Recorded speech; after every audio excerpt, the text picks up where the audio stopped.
دوستو ہم free lancer کو سب سے زیادہ تو مسئلہ یہی آتا ہے کہ کس پروجیکٹ پہ بڈ کریں اور کس پروجیکٹ پہ بڈ نہ کریں، کون سا پروجیکٹ سلیکٹ کریں۔ یہ تو بہت غمگین مسئلہ ہے۔ غمگین اس لیے ہے کہ اگر آپ کو یہی نہیں پتا کہ آپ نے کس پروجیکٹ پہ بڈ کرنی ہے تو آپ کو اوارڈ کس نے کرنا ہے۔ ہم ایز اے فری لانسرز ہمیں یہ سکس سینس ڈیولپ کرنے پڑتی ہے over a period of time to figure out which project is right for us. To begin with what project do we need to select. میں کیا طریقہ کار اختیار کرتا ہوں، میں ابھی آپ کو اسکرین پہ لے کے جاؤں گا اور اسکرین شیئرنگ سے بتاؤں گا کہ ایک وہ جگاڑ، پاکستانی جگاڑ زندہ آباد، جس کو اختیار کرتے ہوئے میں پچھلے 10 سال سے فری لانسنگ کر رہا ہوں، اور ہاں تھوڑا بہت سکسیسفل بھی ہوں۔ آئیے اسکرین کی طرف۔ دوستو جیسے آپ دیکھ رہے ہو کہ میں guru.com کی ویب سائٹ پہ ہوں اور میں آپ کو ایک طریقہ کار بتانا چاہتا ہوں کہ میں کیسے پروجیکٹ سلیکشن کرتا ہوں۔ آپ لوگوں کو اب تک بخوبی اندازہ ہے کہ میں guru.com پہ کام کرتا ہوں۔ It's one of the world's largest freelance marketplace, اور گرافک ڈیزائننگ کا کام میں خود کرتا ہوں۔ تو میں یہاں پہ سرچ کروں گا گرافک ڈیزائن۔ میں ڈیزائنر نہیں لکھ رہا، میں گرافکس کا ورڈ یوز نہیں کر رہا، میں صرف لکھ رہا ہوں گرافک ڈیزائن۔ دیکھیے میں نے اس کو سرچ کا بٹن دبا دیا۔ تھوڑا سا ذرا ٹائم دیجیے مجھے based on my internet connection, but idea is to show you what exactly I do as a freelancer. Search کرنے کے بعد بائی ڈیفالٹ چونکہ امپلائر کے لیے پورٹل بنایا جاتا ہے تو آپ کو فائنڈ اے گرو کے ٹیب پہ لے کے جایا جاتا ہے۔ ہم چونکہ ایز اے فری لانسر بات کریں اور یہاں پہ نوٹس کیجئے کہ میں سائن ان بھی نہیں ہوں، تو ہمیں کلک کرنا پڑے گا فائنڈ اے جاب پہ، اور یہ آٹومیٹکلی ٹریس کرے گا جو میرا سرچ پاپولیٹڈ کی ورڈ تھا، which is graphic design in this case. تو دوسرا طریقہ ایک اور بھی ہے جو آپ یہاں سے through different categories skill down کر سکتے ہیں۔ اب میں نے یہاں پہ پروگرامنگ اینڈ ڈیولپمنٹ پہ کلک کیا تو آپ دیکھیے گا کہ یہاں پہ سارے کے سارے پروگرامنگ سے ریلیٹڈ چیزیں نظر آ رہی ہیں۔ مثال کے طور پہ if I click on design, یہ مجھے ڈفرینٹ قسم کے پروجیکٹس نظر آئیں گے ڈیزائن سے ریلیٹڈ۔ اچھا جی، اب میں ٹپکلی کرتا کیا ہوں، for example there is a project called developers and designers from Sri Lanka, یا پھر modern website with admin panel.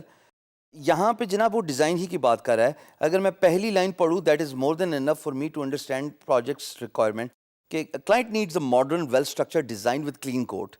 ٹھیک ہے جی، تو میں کیا کرتا ہوں کہ اس 1 پیج ڈیزائن جو کہ 5 پیجز کی ٹوٹل سائٹ ہے، میں اس کو نیو ٹیب پہ اوپن کر دوں گا۔ تو میں کیا کرتا ہوں کہ میں جو پروجیکٹ پسند آ جائے اس کو رائٹ کلک کیا اور اوپن اے نیو ٹیب کھول دیا۔ اب بھی میں نیو ٹیب کی طرف نہیں جاؤں گا جو اوپر ٹیب آپ کو نظر آ رہی ہے، انسٹیڈ میں ابھی پروجیکٹس پڑھتا ہی رہوں گا۔ یہ کہتا ہے جناب اس کو ڈروپل کا ڈیزائن چاہیے، اس کے لیے بھی میں نے open link in new tab کر لیا۔ I will keep doing this for 10 odd projects، یعنی کہ 10 پروجیکٹس کے لیے میں اپنی روٹین بتا رہا ہوں۔ ورڈ پریس تھیم ڈیولپر، واہ واہ واہ، میری پسند کا پروجیکٹ۔ تو میں نے اس طرح ٹیب کھولتا جاؤں گا۔ اس کے بعد خواتین و حضرات جب میں نے سلیکشن کر لی 10 پروجیکٹس کی، تو ان 10 پروجیکٹس کے ضروری نہیں ہے کہ میں ان پہ ہی بڈ کروں، but these are the projects which are very close to my expertise, very close to my skill set, and this is what I typically do in order to save my time and an energy. And then what I will do is I will go through each tab one by one. اب اس tab سے میں گزرا، اس tab کے پورے project description کو میں نے پڑھ لیا۔ اگر تو مجھے اچھا لگا تو خواتین و حضرات میں آگے قدم اٹھاؤں گا، نہیں تو یہ اوپر کاٹا کا ایک بٹن ہے، اس کو دبانے میں 1 سیکنڈ لگتا ہے، یہ میں نے 1 سیکنڈ میں دبا دیا۔ اس پروجیکٹ کی ہوگی چھٹی، میں گیا اگلی ٹیب پہ اور اس پروجیکٹ کو میں گو تھرو کروں گا۔ By the way I love Drupal, I love designing for the Drupal sites, اور اگر پسند ہے مجھے یہ پروجیکٹ تو میں ضرور اس پہ بڈ کروں گا۔ اور دوسری بات امپورٹنٹ یہ ہے کہ مجھے پروجیکٹ کے بارے میں انفارمیشن لینا بھی بہت ضروری ہے۔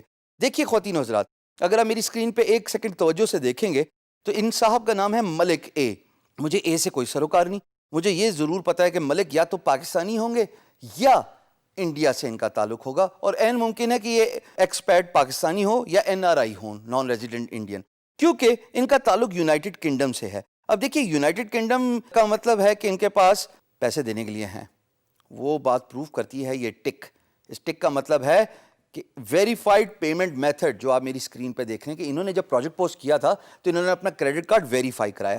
دوسری امپورٹنٹ چیز جو میں اس پروجیکٹ پہ یقیناً دیکھوں گا اور میں اس پہ بڈ بھی کروں گا وہ ہے پیڈ 500۔ اس کا مطلب انہوں نے مجھ سے پہلے کسی ایک فری لانسر کو $500 کا پروجیکٹ اوارڈ کیا ہوا ہے۔ So this gentleman is authentic, he knows the value of hiring a freelancer, he knows the importance of closing a deal because he has paid certain amount of money۔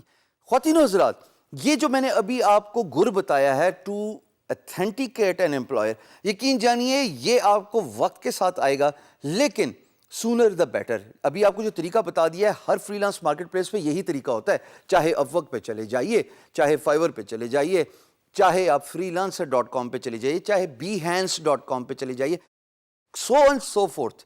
آگے جا کے ہم free lance market place کی اقسام کو discuss کریں گے، but طریقہ کار یہی ہے۔ آپ دیکھیے کہ اس کا تعلق کس ملک سے ہے، آپ دیکھیے امپلائر کا اکاؤنٹ ویریفائڈ ہے کہ نہیں ویریفائڈ، آپ یہ دیکھیے کہ جو پروجیکٹ پوسٹ کیا ہے کیا وہ فیک تو نہیں لگ رہا۔